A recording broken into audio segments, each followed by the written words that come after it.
Ku ntandikwa y'omwezi oguwedde omukulembeze w'eggwanga Kaguta Museveni Tibahulwa yategeeza eggwanga lino nti ekiwamba abantu kye bali boogerako tekiriiyo era bonna baakwatibwa bali mu mikono gya gavumenti. Museveni ekikkaatiriza nti gavumenti ye teyinza kuva ku nfuga y'amateeka era bonna bakwate bali bakolamu amateeka agaliwo olwaleero nga ssemateeka w'eggwanga bw'alambika. Kino kyasememeza bannayuganda bangi abazibabulwako abaabwe nga balina essuubi nti oba oliawo abantu baabwe banaaleetebwa mu kkooti balamulwe amateeka.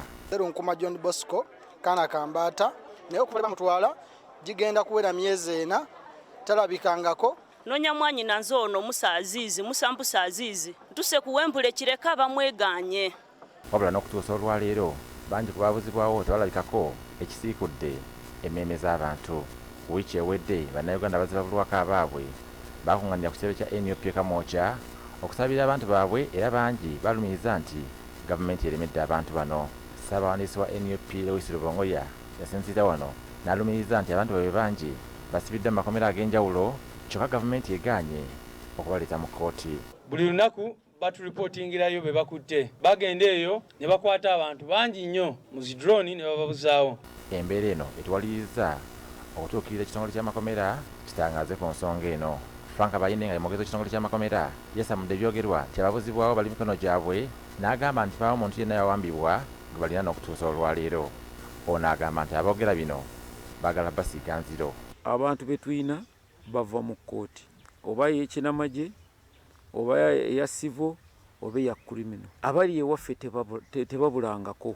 Bw'oba onoonya abaabula noonya ab'omanyi ababakwata abo tebabakutte kubanga ffe ewaffe abatuwa kkooti ze zituwa. Bayina agamba nti abasibe bonna bawandiisibwa nga tebannayingira komera lyonna era bonna bamanyiddwa bulungi n'emisango gye bazza. Gwe bw'oba omanyi nti omuntu wo tomanyi waali oba oyagala kumanya ekitongole ky'amakomera kye kimuyina tutuukirire okuggyako waliwo be basiba ne basibira emakindi ewaabwe abo tetubalinako kakwata. Enamba etali yakusasulira eri 08 00 emunyanya emunyanya. Ku ky'okutulugunya abasibe nga bali mu makomera Bayina agamba nti bo kye bakola kwe kujjanjaba abasibe okusinziira ku mbeera gye babeera basangiddwamu. Emirundi mingi abakwate bazze batulugunyizibwa ebitongole ebikuuma ddembe era abangi baluguzeemu obulamu so nga ate abalala baggyemu obulema obutagenda kuvaawo. Bakukwata ne bakusiba empingo ne bakuteeka waggulu ku kabaawo ne bakuyiira amazzi atandika okukuba ne bakugjawo ne bakutwala ku kasenge bwoti n'otunula eno nga buli avaayo ayina okukuba bakutaddewo nga ku reception mweba nupu nakukuba eyo mweba people power nakukuba 2 ne tuva nga tukyasobola adde okuyimirira ng'oli ku mpingo. Ekigambo okutulugunya kyasembayo luli edda kyova olaba ne bwolaba ku reports za human rights ebitongole ebikuuma ddembe ebirwanira eddembe ly'obuntu ekitongole ky'amakomera eyo waggulu tekyaliyo.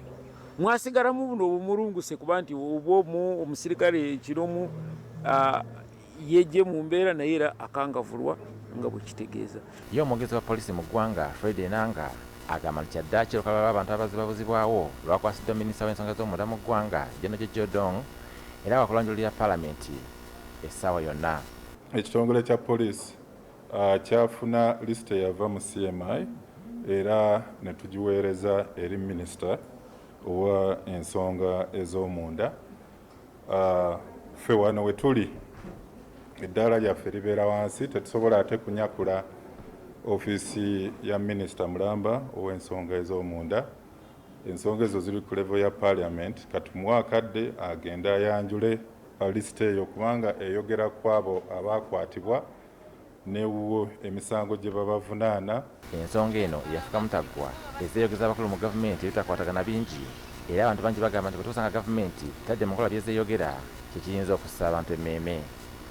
Robert Mwanje, BBS Terefayina, agesibika.